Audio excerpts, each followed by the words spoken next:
ವಯನಾಡಲ್ಲೂ ಕೂಡ ಪ್ರಿಯಾಂಕಾ ವಾದ್ರಾ ಅವರು ಮುನ್ನಡೆಯನ್ನ ಕಾಯ್ದುಕೊಳ್ತಾ ಇದ್ದಾರೆ. ಅಫ್ಕೋರ್ಸ್ ಅಲ್ಲಿ ನಿರೀಕ್ಷೆ ಇದ್ದಿದೆ ಪ್ರಿಯಾಂಕಾ ವಾದ್ರಾ ಅವರಿಗೆ ಮುನ್ನಡೆ ಸಿಗುತ್ತೆ ಅಂತ ಹೇಳಿ. 1200 ಮತಗಳ ಮುನ್ನಡೆಯನ್ನ ಪ್ರಿಯಾಂಕಾ ವಾದ್ರಾ ಅವರು ಸಾಧಿಸಿಕೊಂಡಿದ್ದಾರೆ ಅಲ್ಲಿ.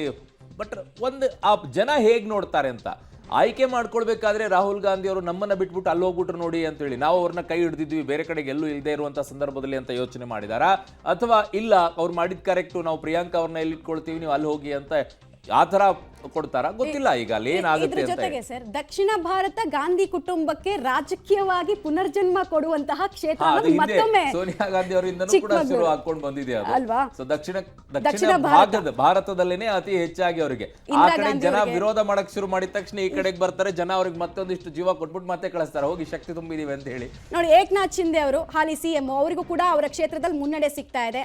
ವಯನಾಡ್ನಲ್ಲಿ ಪ್ರಿಯಾಂಕಾ ವಾದ್ರಾ ಅವರ ರಾಜಕೀಯ ಅರಂಗೇಟ್ರಂಗೆ ಜನ ಹೂ ಅಂತಾರ ಅನ್ನೋದು ಗೊತ್ತಾಗುತ್ತೆ. ಸ್ವಲ್ಪ ಹೊತ್ತಲ್ಲಿ 1200 ಮತಗಳ ಮುನ್ನಡೆಯನ್ನ ಅವರು ಕಾಯ್ದುಕೊಳ್ತಾ ಇದ್ದಾರೆ.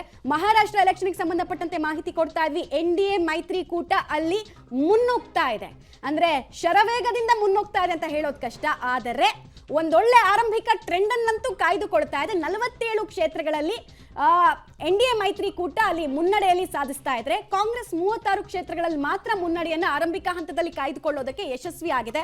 ನೋಡ್ಬೇಕಾಗುತ್ತೆ ನಾವು, ಯಾಕಂದ್ರೆ ನಾನು ಆಗ್ಲೇ ಹೇಳ್ತಾ ಇದ್ದ ಹಾಗೆ $510 ಬಿಲಿಯನ್ ಇರುವಂತಹ ಆರ್ಥಿಕತೆ ಇರುವಂತಹ ರಾಜ್ಯ ಮಹಾರಾಷ್ಟ್ರ ಗೆದ್ರೆ ದೇಶದ ಪ್ರಮುಖ ರಾಜ್ಯ ಗೆದ್ದಂಗೆ ಅನ್ನೋದು ಒಂದು ನಂಬಿಕೆ. ಓಕೆ, ಮಹಾರಾಷ್ಟ್ರದಲ್ಲಿ ಈಗ NDA ಮುನ್ನಡೆಯನ್ನ ಕಾಯ್ದುಕೊಂಡಿದೆ. ಆ ಕಡೆಗೆ ಅಘಾಡಿ ಸರ್ಕಾರ 36 ಸ್ಥಾನಗಳನ್ನ ಈಗ ಮುಂದೆ ಇಟ್ಕೊಳ್ತಾ ಇದೆ, ಅಘಾಡಿ ಮೈತ್ರಿಕೂಟ. ಸೊ ಈ ಕಡೆಗೆ NDA ಮೈತ್ರಿಕೂಟ ಮಹಾಯುತಿ 49 ಮುನ್ನಡೆಯನ್ನ ಕಾಯ್ದುಕೊಳ್ತಾ ಇದೆ. ಚನ್ನಪಟ್ಟಣಕ್ಕೆ ಬರೋದಾದ್ರೆ ನಿಖಿಲ್ ಕುಮಾರಸ್ವಾಮಿ ಮುನ್ನಡೆಯನ್ನ ಕಾಯ್ದುಕೊಳ್ತಾ ಇದ್ದಾರೆ. ಏನಾಗುತ್ತೆ ಚನ್ನಪಟ್ಟಣ ಅನ್ನುವಂಥದ್ದು ರಾಜ್ಯದಲ್ಲಿ ಕುತೂಹಲ. ಸಂಡೂರು ಮತ್ತೆ ಶಿಗ್ಗಾವಿಯನ್ನು ಹೊರತುಪಡಿಸಿದ್ರೆ ದೇಶಕ್ಕೆ ಹೋಗೋದಾದ್ರೆ ಮಹಾರಾಷ್ಟ್ರದ ಏನಾಗುತ್ತೆ ಅನ್ನುವಂಥ ಕುತೂಹಲ ಎಲ್ಲರಿಗೂ ಕೂಡ ಇದೆ. ಜಾರ್ಖಂಡ್ನ ಹೊರತುಪಡಿಸಿದ್ರೆ ಎರಡೂ ಕೂಡ ತದ್ವಿರುದ್ಧವಾಗಿತ್ತು. ಲೋಕಸಭೆಯಲ್ಲಿ ಬರೋದಾದ್ರೆ ಮಹಾರಾಷ್ಟ್ರದಲ್ಲಿ NDA ಮೈತ್ರಿಕೂಟ 17 ಸ್ಥಾನಗಳನ್ನು ಪಡ್ಕೊಂಡಿತ್ತು. ಆದರೆ INDIA ಕೂಟ 30 ಸ್ಥಾನಗಳನ್ನು ಮಹಾರಾಷ್ಟ್ರ ಪಡ್ಕೊಂಡಿತ್ತು, 30 ಸ್ಥಾನಗಳನ್ನು ಪಡ್ಕೊಂಡಿತ್ತು ಮಹಾರಾಷ್ಟ್ರದಲ್ಲಿ. ಜಾರ್ಖಂಡ್ನಲ್ಲಿ ವಿರುದ್ಧವಾಗಿತ್ತು, NDA ಹೆಚ್ಚಿನ ಸ್ಥಾನಗಳನ್ನು ಪಡ್ಕೊಂಡಿತ್ತು, ಅಲ್ಲಿರುವಂತಹ INDIA ಕೂಟ ಕಡಿಮೆ ಸ್ಥಾನಗಳನ್ನು ಪಡ್ಕೊಂಡಿತ್ತು. ಇದು ಹೇಗಾಗತ್ತೆ, ಲೋಕಸಭೆಯಲ್ಲಿ ನೋಡಿದ ರೀತಿಯಲ್ಲಿ ವಿಧಾನಸಭೆಯಲ್ಲಿ ಜನ ನೋಡಲ್ಲ ಅನ್ನುವಂಥದ್ದು ಬಹಳ ಚುನಾವಣೆಯಲ್ಲಿ ಗಮನಿಸ್ಕೊಂಡಿದ್ದೀವಿ. ಈ ಬಾರಿ ಅದೇ ರೀತಿ ಆಗುತ್ತಾ ಅಥವಾ ಇಲ್ವಾ?